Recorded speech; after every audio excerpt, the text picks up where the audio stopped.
Ponto Poder, que já está no ar. Estão prontas para comandar comigo,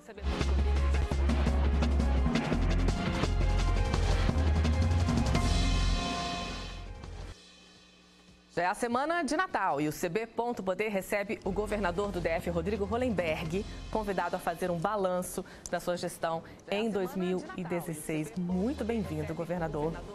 Boa tarde. A gente convida a fazer esse balanço aqui com a gente, com as meninas do Correio Brasiliense. Um ano difícil, que compõe aí 2 anos de crise, um ano de muitas dificuldades na saúde, na economia, na educação, na segurança. Vem aí contas públicas que não fecham e vem aí um anúncio de uma crise hídrica para 2017. Dá para pensar em tirar essa corda do pescoço no ano que vem? Bom, boa tarde, é um prazer, Simone. Boa tarde, Ana. Boa tarde, Helena. Eu tenho uma avaliação positiva do ano de 2016, um ano muito difícil, uma crise política, uma crise econômica nacional. O Brasil não é uma ilha, acaba sendo afetada também por essa crise econômica, mas nós estamos chegando ao final do ano numa situação muito melhor do que a maioria dos estados brasileiros. Eu reitero que quando assumimos o governo, Brasília estava na pior situação entre todas as unidades da federação. Recebi a cidade com salários atrasados. Em dezembro de 2014, os rodoviários ficaram quase 10 dias em greve, um rombo de 6 bilhões de reais entre as dívidas deixadas pelo governo anterior e o rombo no orçamento de 2015. Tomamos medidas duras, reduzimos de 38 para 18 secretarias, reduzimos 4.500 cargos comissionados de livre provimento, tomamos medidas na economia importantes e hoje estamos chegando ao final do ano com os salários em dia. Ontem, essa noite, pagamos o 13º dos servidores que aniversariam Existiu uma ameaça de que essas contas não fechariam até o final do ano. O que mudou? Mudou as medidas tomadas pelo governo que tiveram resultado. Nós tivemos uma arrecadação, uma ampliação da arrecadação local. As dificuldades foram muito em função da redução das transferências da União. Foram mais de R$1 bilhão que a União deixou de transferir para o Distrito Federal. Mas, felizmente, estamos chegando com os servidores com os pagamentos em dia, os fornecedores e os prestadores de serviço recebendo praticamente em dia e ainda com a dívida do governo passado. Para o início do ano que vem ou para o ano que vem, isso já foi sanado?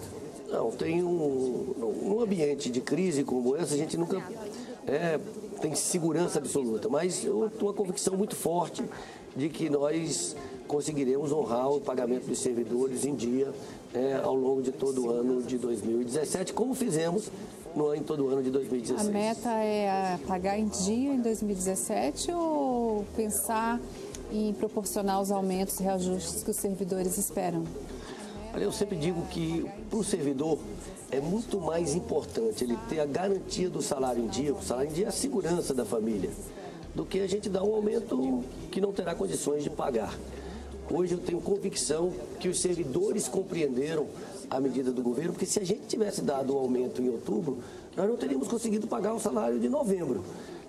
Agora, nós temos que examinar como vai se comportar a economia, o desempenho da economia, para só a partir daí tomar qualquer decisão em relação a reajuste salarial. Todos já se conscientizaram disso, de que é melhor não dar um aumento e pagar tudo em dia? A Polícia Civil, por exemplo, já se conscientizou disso?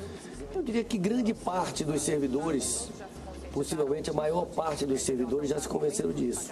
Os sindicatos, e é papel dos sindicatos, é que procuram dar um entendimento diferente. Mas é um fato concreto e nós temos sido muito transparentes no sentido de abrir as contas públicas. Nós fechamos o ano passado com um déficit primário de 2 bilhões e 500 milhões de reais. Nós vamos reduzir bastante esse ano, mas ainda vamos fechar com um déficit considerável, em torno de 1 bilhão e 400, 1 bilhão e 500.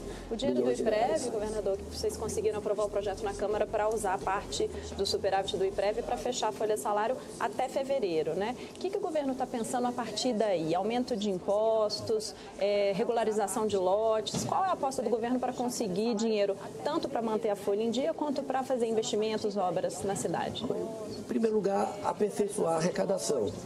Nós não temos pretensão de aumentar impostos em em 2017. Mas aperfeiçoar todo o sistema de cobrança, o comércio eletrônico e várias outras medidas que estão em tramitação. Aprovamos agora a proposta de emenda à Constituição que permite a utilização de depósitos judiciais para o pagamento de precatórios.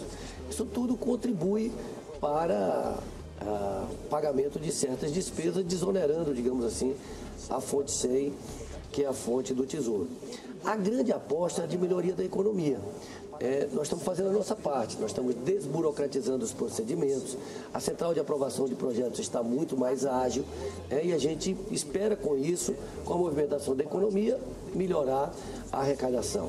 Temos também a questão de terrenos, alguns terrenos em que tivemos autorização da Câmara Legislativa para vender, que não conseguimos vender no ano de 2016 em função de que o mercado está muito frio, mas que isso também pode se constituir numa fonte de receitas para o Distrito Federal. Mas eu diria que a receita definitiva é a retomada do crescimento econômico. Qual foi a área do seu governo que te deu mais dor de cabeça nesse ano? Além do pagamento em dia de salários dos servidores, o que te tirou o sono? A área de saúde. Primeiro porque ela mexe com o sofrimento das pessoas. As pessoas, quando buscam um hospital, buscam uma unidade de pronto atendimento, elas buscam num momento de aflição. E nós, muitas vezes, a população não compreende as dificuldades que a gente vive. Por exemplo, parte dos problemas que nós temos na saúde ainda são consequências das dívidas que herdamos do governo passado. Nós ainda devemos do governo passado 400 milhões de reais só na saúde. Então, por exemplo, agora nós conseguimos finalmente pagar a dívida que tínhamos com a empresa que presta manutenção de tomógrafos e de mamógrafos e agora vamos ter a manutenção dos tomógrafos e dos mamógrafos. Isso vai melhorar bastante na rede pública. Mas por muitos meses essa empresa se recusou a fazer a manutenção enquanto não recebesse a dívida de 2014. Muitos laboratórios, que são os únicos fornecedores de um medicamento, se recusam a fornecer aquele medicamento se não receber a dívida de 2014. Agora, essa semana, nós conseguimos zerar, ou seja, abastecer totalmente todo o estoque de antibióticos da rede pública de saúde. Os índices de criminalidade, os aumentos dos crimes contra o patrimônio, que a gente vê que estão crescendo bastante, isso não te preocupa? O fato de Brasília sempre ter sido, apesar da violência, um centro um pouco mais preservado em relação à segurança pública, hoje a gente vê esse crescimento, isso te preocupa? Olha, eu mostrei todos os indicadores de violência para um especialista em segurança pública nacional. E os dados de Brasília são muito transparentes, ao contrário do que grande parte dos estados. Aqui a gente mostra efetivamente todas as ocorrências de vários e separado por tipo de roubo.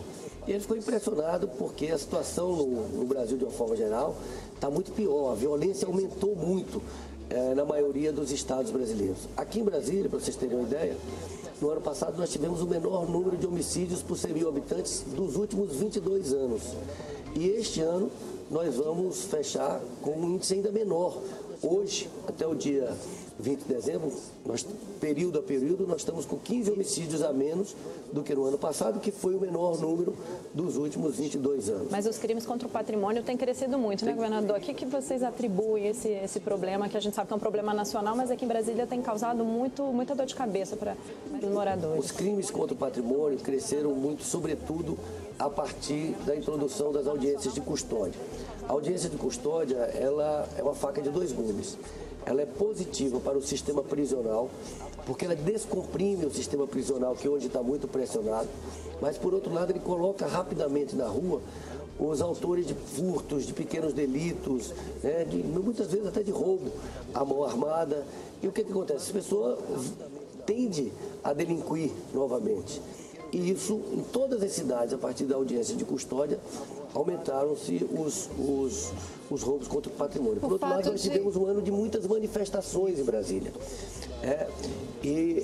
Isso exige que a polícia comprometa um grande contingente de policiais para garantir que as manifestações se deem de forma pacífica, de forma ordeira. E muitas vezes isso desguarnece outras cidades de Brasília. O fato de ter essa negociação com a Polícia Civil e com essa Operação Legalidade, em que eles deixaram de de cumprir tudo como faziam antigamente, né? Isso, de alguma forma, leva ao aumento da criminalidade? E aí eu acrescento a pergunta se você acha que o diretor-geral da Polícia Civil, Eric Seba, está fazendo um bom trabalho.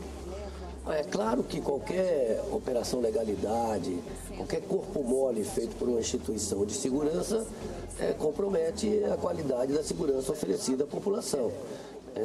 A própria população cobra muito isso. E eu tenho convicção que, a partir de um determinado momento, os próprios policiais começaram a perceber que aquilo estava comprometendo a imagem da instituição. O senhor já decidiu se vai vetar as emendas aprovadas pelos distritais para o aumento da Polícia Civil? Nós temos que aguardar a chegada do orçamento. O orçamento é uma peça extremamente complexa. Ela já foi para a Câmara muito ajustada. E tem que saber de onde foi retirado esse recurso para ser destinado à Polícia Civil, que normalmente as forças de segurança são pagas com recursos do Fundo Constitucional. Agora, no ano que vem, a negociação com a Polícia Civil vai ser retomada ou isso depende do aquecimento da economia? Nós estamos abertos ao diálogo, temos dificuldade nenhuma em dialogar, e é importante registrar que os aumentos que não foram dados porque a gente não quer dar. Para um governador não tem nada melhor do que dar aumento. Não foram dados por total incapacidade de pagar. Se a gente tivesse dado o aumento, ou não conseguiria pagar os servidores, ou estaria faltando remédio nos hospitais, não teria recurso para pagar a UTI, para pagar a limpeza pública. O Estado não é só apenas para pagar servidores. E hoje no Distrito Federal, nós temos 77% do orçamento de tudo que o Distrito Federal arrecada apenas para pagar servidores. Isso faz com que falte recurso para a compra de medicamentos, para a manutenção dos equipamentos, para a manutenção de UTIs, para a alimentação hospitalar, para a limpeza pública, para a terceirização, para o passe livre estudantil. Voltando à questão da saúde, governador, o governo tem apostado todas as fichas na contratação de organizações sociais para gerir algumas unidades de saúde e assim melhorar o atendimento. Mas o que a gente vê é uma resistência enorme de sindicatos, do Ministério Público, de deputados distritais. O senhor aposta que isso de fato vai ser implantado? E se não, o governo tem um plano B para a saúde? Eu tenho convicção que a implantação das organizações sociais, das unidades de pronto atendimento, melhoraria o atendimento à população. Hoje faltam médicos, faltam profissionais nas unidades de pronto atendimento, muitas vezes a população vai ali e não consegue ser atendida. Quando nós definimos as unidades de pronto atendimento, até para poder fazer ali uma separação e trazer, digamos assim, uma reação menor dos servidores públicos. O próprio Conselho de Saúde entendeu o atendimento das UPAs como um atendimento complementar e aprovou a utilização das organizações sociais nas unidades de pronto atendimento. Portanto, agora, nós enfrentamos uma reação, sim, uma reação que é ideológica do Ministério Público, que não tem nenhuma outra razão onde as organizações sociais foram implementadas de forma séria, como em São Paulo, como em Pernambuco, como em Goiás, elas trouxeram resultados muito positivos para a população. E para a população o que importa é o atendimento de qualidade e o atendimento gratuito na hora que ela precisa. Portanto, nós vamos insistir sim nessa tese. O governo já pensou em tentar se aproximar daquilo que o Ministério Público, por exemplo, critica para poder diminuir essa divergência e tentar aplicar a OS de uma forma? Nós temos um diálogo muito positivo com o Ministério Público em todas as suas áreas. Na questão da saúde, especificamente, há uma resistência ideológica à questão das OS, mas há uma decisão do Supremo Tribunal Federal.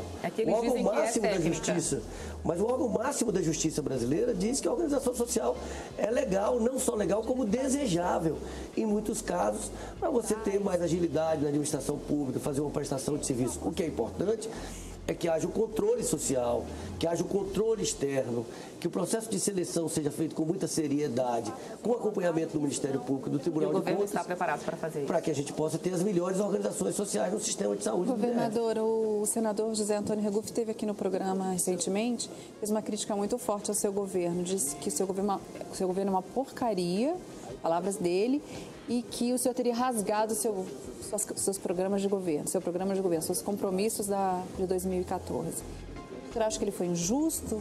Eu acho que ele foi desrespeitoso. E entendo que eu comparo o governo a uma família que tinha toda uma programação e com a crise teve que refazer a sua programação. Imagine uma família que tinha preparado uma festa de 15 anos para a filha no ano de 2016 ou tinha preparado uma viagem ao exterior com a família em 2016 e que, em função da crise, não pôde mais fazer isso. Algum membro ficou desempregado, reduziu a arrecadação da família, teve que refazer os seus planos. Nós assumimos o governo e pegamos a maior depressão econômica da história do Brasil, que não é de responsabilidade nossa, é só uma crise nacional. Brasília não é uma ilha, foi atingida também por essa crise. E nós tomamos as medidas para enfrentar essa crise e para estarmos bem como estamos hoje, com pelo menos o pagamento dos servidores em dia, coisa que poucos estados estão fazendo. Ainda assim, nós vamos cumprir grande parte do nosso programa de governo e já vamos cumprir grande parte dele, já estamos cumprindo grande parte agora e vamos cumprir de grande parte no ano que vem. Nós, no ano que vem, em fevereiro, já vamos universalizar a educação infantil para crianças de 4 e 5 anos. Nós estamos fazendo a infraestrutura do Sol Nascente, que é a comunidade mais carente, maior e mais carente da América Latina. Nós estamos fazendo a infraestrutura do Buritizinho, do Vicente Pires, do Porto Rico, do Bernardo Saião. Nós estamos fazendo o bloco 2 do Hospital da Criança, nós estamos fazendo a estação de tratamento de água de Corumbá, vamos inaugurar o ano que vem o aterro sanitário e vamos aos poucos desativar o lixão da estrutural. O senhor falou com ele depois dessas críticas, apresentou esse balanço que o senhor está mostrando aqui para a gente também? São muitas coisas para o ambiente de crise. Eu disse para ele, assim, e eu gostaria, claro, também de ter o senador Recuff, por quem tenho muito apreço e muito respeito, mais envolvido com os temas de Brasília, procurando ajudar Brasília a superar essa crise, buscando trazer recursos para Brasília para que a gente possa superar a crise. A gente vai fazer um intervalo bem rapidinho e a gente volta com o governador Rodrigo Hollenberg, próximo bloco.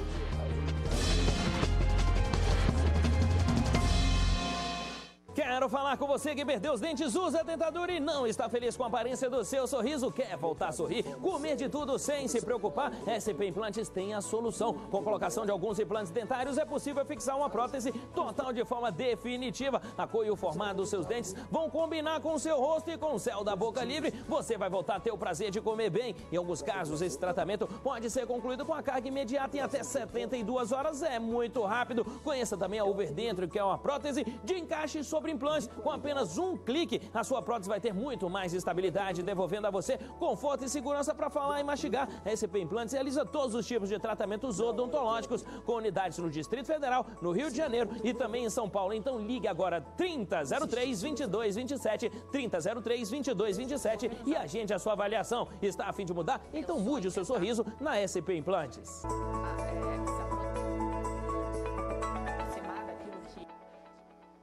A Dular vai deixar o seu Natal ainda mais animado e divertido. Pipoqueira para micro-ondas em silicone de R$ 79,90 por R$ 59,90. E olha essas lancheiras em neoprene de R$ 49,90 por R$ 29,90. São várias cores lindas. E essa garrafa térmica alemã, 1 litro, com gatilho, de R$ 199,90 por R$ 119. Vem pra cá, tem sempre uma Dular perto de você. Feliz Natal!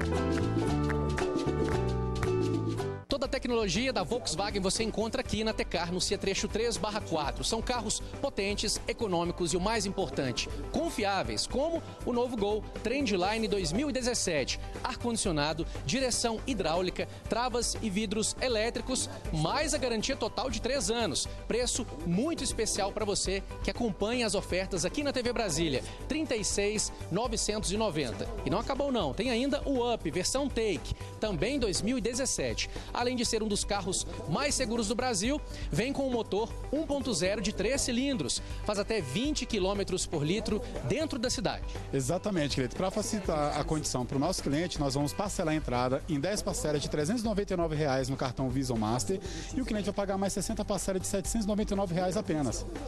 Agende hoje mesmo um test drive no 3247.000. Oferta de verdade, só a Tecar faz.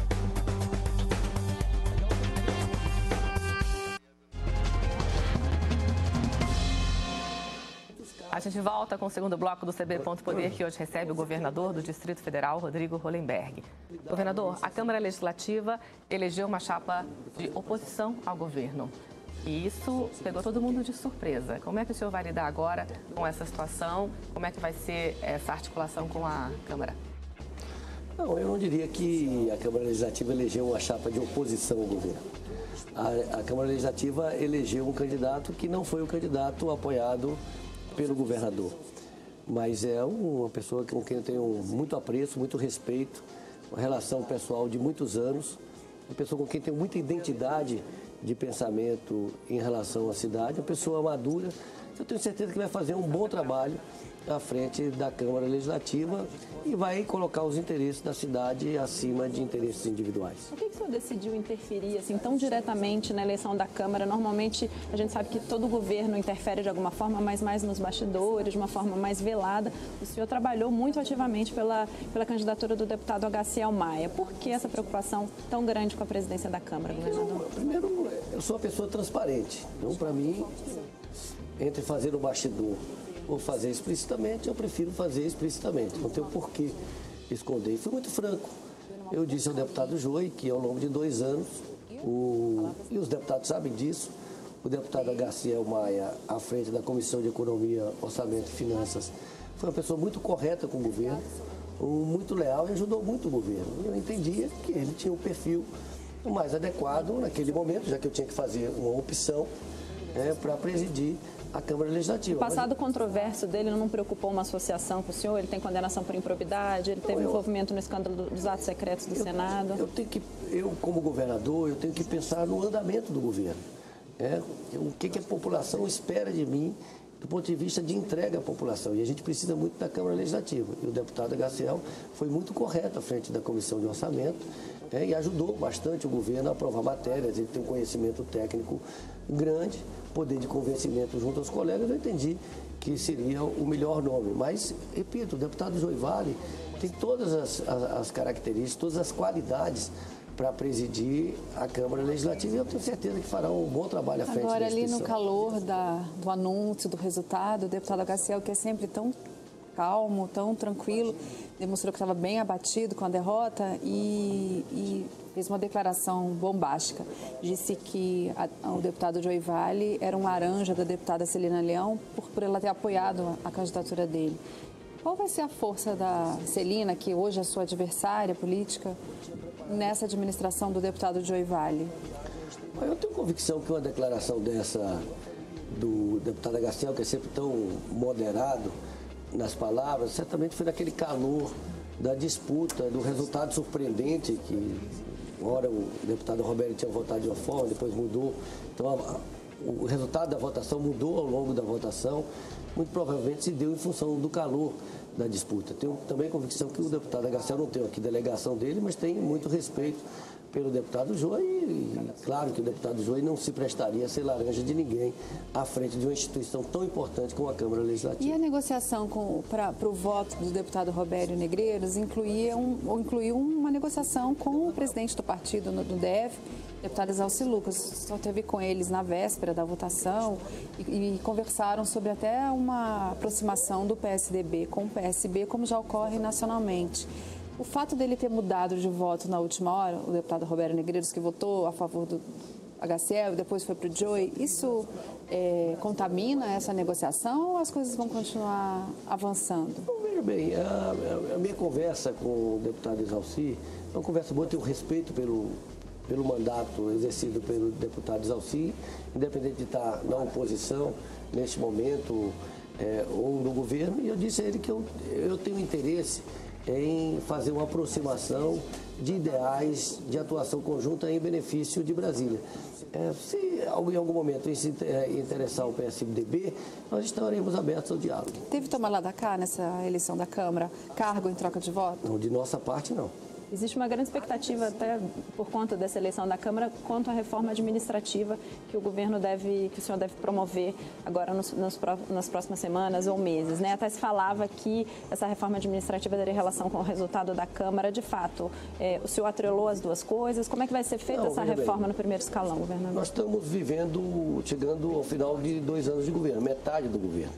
É o momento de dar uma sacolejada, fazer com que o governo seja mais eficiente, seja mais ágil em determinadas áreas. É o momento de fazer uma avaliação política de secretaria por secretaria para imprimir as mudanças que consideramos necessárias para que o governo seja mais ágil e possa entregar mais à população de Brasília. E é claro que isso tem que ser feito também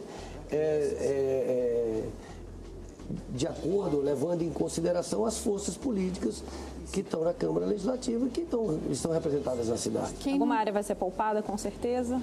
Não, certamente não. As mudanças serão pontuais, não vou fazer mudança em todo o secretariado. Mas, eventualmente, alguma secretaria e algumas administrações podem, sim, efetivamente ser mudadas. Quem não conseguiu a média aí para passar de ano? Esse julgamento ainda não foi feito. Governador, outra promessa de campanha do senhor que também gera muita cobrança é a questão da eleição direta para a administração regional. O senhor prometeu implantar esse novo modelo que a gente tem visto ainda a situação em que administradores são indicados por deputados distritais. De fato, o senhor vai implantar essa mudança? O que é preciso para isso? Olha, nós preparamos uma minuta de um projeto. Nós submetemos a consulta pública no ano passado. Recolhemos um conjunto de sugestões. A Casa Civil preparou um anteprojeto que está sendo avaliado por mim para ser encaminhado o ano que vem à Câmara Legislativa. Por que eu não me apressei em estudar esse anteprojeto e encaminhar para a Câmara Legislativa? Eu sei que esse é um tema polêmico, que vai gerar um grande debate na Câmara, e que eu entendi que não era o momento adequado para mandar esse projeto, porque nós estávamos priorizando projetos de impacto econômico que, nesse momento, são mais importantes para o governo do Mas, Brasil. governador, muitas vezes um olhar de fora do governo é diferente de outro depois que se governa. O senhor ainda está convencido de que esse modelo de eleições diretas é o modelo que vai dar certo? Eleições diretas para a escolha de administradores regionais? Do ponto de vista conceitual, eu tenho absoluta segurança que a melhor forma de escolha do administrador regional é dar esse poder à população. A população escolheu o seu administrador regional. Eu estou absolutamente convencido. Do ponto de vista formal, de como fazer isso, como fazer essa eleição, como fazer uma eventual substituição desse administrador se ele não estiver correspondendo, é uma dificuldade. Reconheço que é uma dificuldade. Mas do ponto de vista conceitual, depois de 2 anos de governo, eu estou absolutamente convencido que a população tem o direito de escolher o seu administrador, vai ser muito melhor para a cidade. Em 2016, governador, um dos maiores focos de críticas ao governo foi na CPI da Saúde, que foi aberta na Câmara para investigar supostas irregularidades na área desde do governo passado e também, né, no primeiro ano da sua gestão. Que avaliação que o senhor faz dessa CPI? O fato dela ter sido prorrogada preocupa o governo? Não, o que preocupa o governo é a CPI tem procurado, alguns parlamentares têm procurado utilizar a CPI para promover disputa política e isso prejudica a saúde.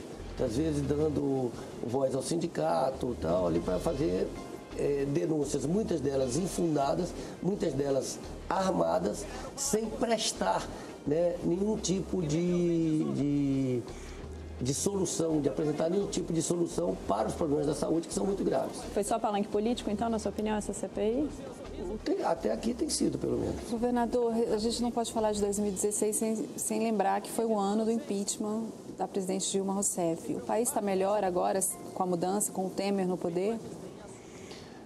Eu diria que o país deu uma demonstração de maturidade muito grande, porque nós enfrentamos um impeachment, nós enfrentamos um afastamento de um presidente da Câmara dos Deputados e ninguém questiona a democracia, ou seja, isso tudo tem se dado num ambiente de aprofundamento e fortalecimento da democracia. E aqui em Brasília, eu confesso que eu tinha uma grande preocupação em todo esse processo de impeachment, inclusive ao tomar a decisão de não me manifestar, né, sobre o mérito ou não do impeachment, foi exatamente com o objetivo de ter as condições de garantir que as pessoas pró ou contra o impeachment pudessem se manifestar livremente, garantindo a integridade das pessoas e garantindo a integridade do patrimônio público. Acho que foi uma ideia muito bem sucedida a gente fazer o corredor da democracia na esplanada, onde os grupos puderam se manifestar em locais diferentes. E o que eu ressaltaria desse momento histórico é que em nenhum momento a democracia foi colocada em xeque. Como está a relação com o presidente Temer, governador? O senhor acha que houve avanços nesse diálogo para trazer investimentos e melhorias para a cidade? Sem dúvida, houve avanços. Nós estamos completando um ano da articulação que eu iniciei com o Fórum dos Governadores. Tivemos a capacidade de construir uma agenda positiva que foi encaminhada ao presidente da República e ao ministro da Fazenda. Uma agenda essa que eu diria muito bem sucedida. Nós tivemos muitas conquistas. O governador Alckmin, outro dia, lembrava lá em Águas Claras que na gestão passada os governadores não se reuniram uma única vez para tratar de interesse comum. E só eu, aqui em Águas Claras, realizei pelo menos 7 reuniões dos governadores, algumas delas com todos os governadores presentes, e construímos uma agenda positiva encaminhada ao presidente da República. Defendemos temas conjuntamente no Congresso Nacional que trouxeram resultados expressivos para todos os estados Numa brasileiros. palavra, 2016 é o ano da... Superação. E o que... Nós temos 10 segundos, governador. O que vai marcar o seu governo no ano que vem? Eu espero que muita realização. Okay. Saúde, segurança, educação? Um pouco em cada área. Muito obrigada pela presença. Obrigada, meninas. O CB Ponto Poder de hoje fica por aqui, mas a gente se vê amanhã com mais bastidores da política local e nacional. Amanhã a nossa discussão aqui vai ser reforma da Previdência.